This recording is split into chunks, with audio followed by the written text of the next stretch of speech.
soleil du matin, comme toute la journée d'ailleurs. Pour moi, ça reste toujours cabanon, quoi. La bonne franquette. Mes parents, quand ils ont construit leur cabanon, ils n'avaient pas beaucoup d'argent. Mon père récupérait des plages, des machins, on les montait, on les clouait, et puis voilà.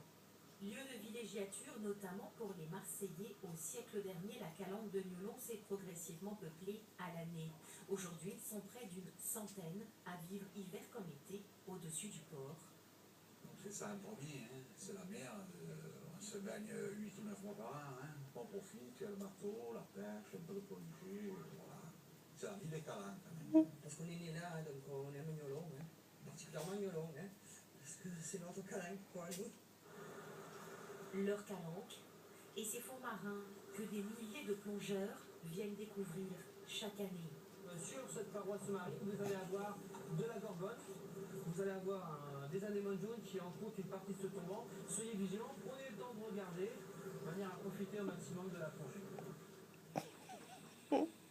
Car Niolon est un site historique de la plongée sous-marine. C'est ici que les premiers moniteurs ont été formés en France. On joint l'utile et l'agréable parce qu'on est en formation. Donc l'utile parce qu'on est en formation et l'agréable parce qu'on travaille dans un cadre magnifique. Un lieu extrêmement beau, exceptionnel pour la plongée, pour l'enseignement de la plongée. Et la spécificité de ce site, en fait, c'est le joli mur avec plein de cavités à l'intérieur. Donc là, il faut avoir un petit peu l'esprit de chasseur et regarder dans tous les trous s'il n'y a pas un animal qui s'y présente. Retour à terre, et pour les plus gourmands, pas besoin de plonger pour découvrir certaines richesses que Niolon réserve. Ces poissons de Méditerranée, rascasse, Saint-Pierre ou galinette, sont les incontournables de la fameuse bouillabaisse. Donc on commence toujours par la rascasse, parce que bon déjà c'est une grosse pièce, donc on va la plonger directement dans le bouillon qui est chaud.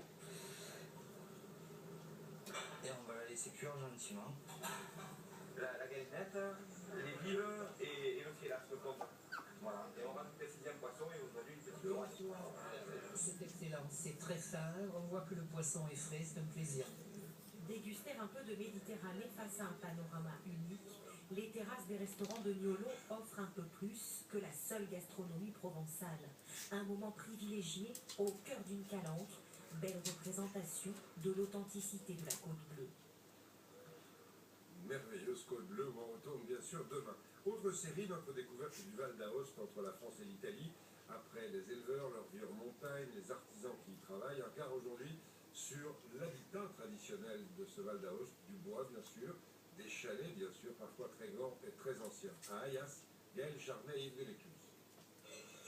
Nous voici donc à Ayas, une vallée peuplée autrefois de charpentiers qui ont laissé au Val-de-Thun un précieux héritage.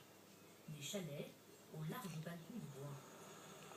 Ce matin, c'est Paolo, l'artisan du village, qui nous sert de guide et nous emmène très haut, sur les chemins chaotiques, découvrir. Trois familles au Québec. Et une famille avec un restaurant aussi à Tunis. Hameau de Frances, à 1900 mètres, et ses très rares habitants. Vous allez bien? Ces chalets, on les appelle ici les rascars. Celui de Francesca date de 1721. Entrez. Autrefois, 2 familles y habitaient avec leur bétail et de quoi les nourrir. Ici, vous voyez, c'est l'intérieur du rascal. Il était divisé en 4 grandes chambres où on mettait le blé et le foin. Et dans le couloir au milieu, c'est là où on battait le grain.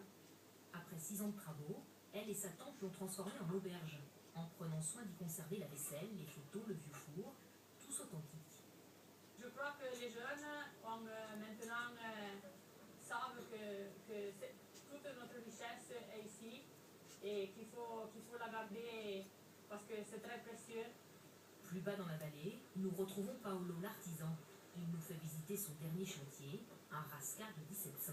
Nous sommes arrivés à une maison que nous avons terminée cette année. Pour le charpentier, les rénovations vont bon train. On a cherché de reconstruire comme c'était la maison vieille. Ces chalets monumentaux un temps abandonnés sont devenus la fierté d'une vallée qui s'emploie désormais à les protéger. Des routes qui serpentent et d'autres hameaux au toit de l'Auze. Voici Saint-Vincent et c'est avec Claudine que nous avons